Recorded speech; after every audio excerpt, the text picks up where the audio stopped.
The core of the PoW consensus mechanism is the separation of powers. The PoS consensus mechanism makes power more centralized.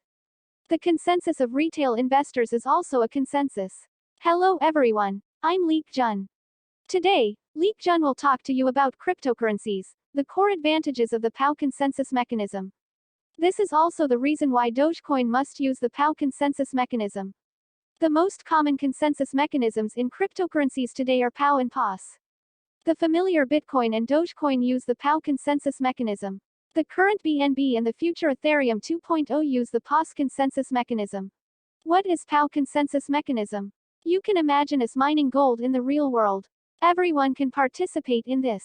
If the gold mining equipment you use is advanced enough, you will have the advantage of mining gold first than others, so you will naturally become the main force in gold mining.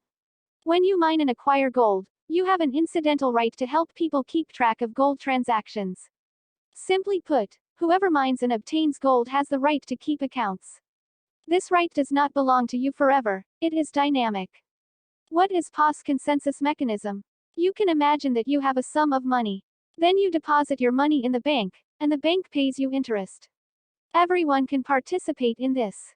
If you have more money and meet the deposit amount and deposit time stipulated by the bank, you can also have the power to record bank transactions, and you can also participate in voting on bank proposals. After we briefly understand the PoW and PoS consensus mechanisms, now we ask such a question.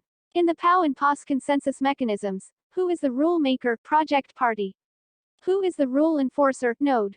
Who is the resource owner, coin holder?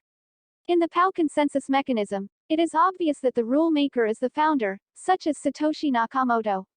The rule enforcer is the one who mines the gold. Resource holders are customers who buy gold. In the PoS consensus mechanism, the rule maker is the founder. The rule enforcer is the person who deposits large amounts of money in the bank. Resource holders are also those who get paid by the bank depositing large amounts of money. From the simple comparison made above, you can easily find that the identities of PoS rule enforcers and resource holders overlap. And what's more serious is that PoS's cryptocurrency does not require continuous investment of money, only one-time investment. You can continue to obtain cryptocurrency. This leads to the fact that as long as the founder team holds 50% of the cryptocurrency, then they are both the rule maker, project side, the rule executor, node, and the resource holder, coin holder. This is a clear manifestation of the concentration of power. How is this different from the current power groups that control the world? The PoW consensus mechanism does not have such a problem. If you want to become a rule executor in the PoW consensus mechanism, you need to mine gold. The act of mining gold requires investing real money in the real world to buy advanced equipment and compete with others. Maybe your equipment is advanced in the past few months, and you are a big mining player. In a few months, other people's equipment is more advanced than yours, and others are big mining players. This is a process of competition.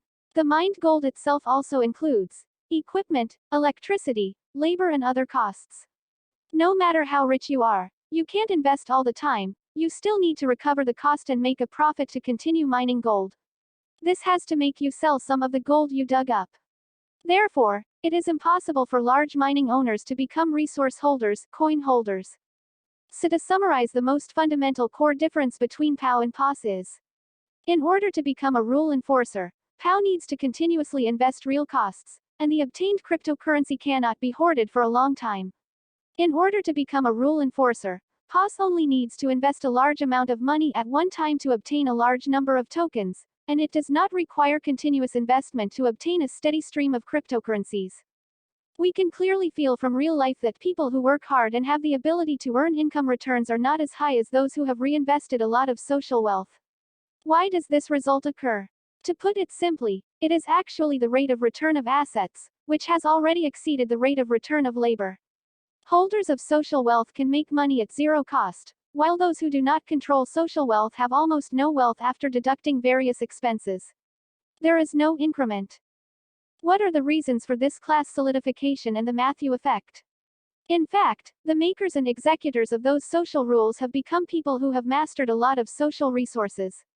When the three identities of rule maker, rule executor, and resource holder begin to overlap in a group of people, the wealth increment of this society will begin to flow into the hands of this group of people according to unspoken rules. However, the remaining groups who have really contributed real costs such as labor and time have not enjoyed much wealth increment.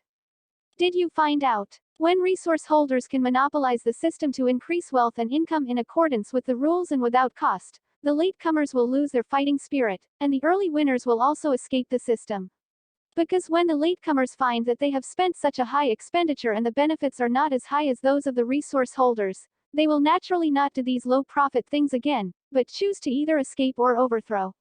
Therefore, in a healthy financial system, the identities of rule maker, rule executor, and resource holder cannot overlap and need to be mutually restricted.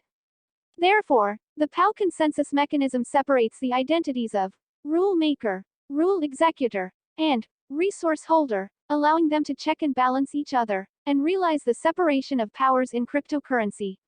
This is the core advantage of the PoW consensus mechanism. I have put the text version of the content of this video in the video introduction below. Welcome to Copy and Spread. If you have any different ideas or opinions, please leave a message below the video to communicate with everyone. You are welcome to like, favorite, forward and share, and subscribe to Leek Jun's YouTube channel.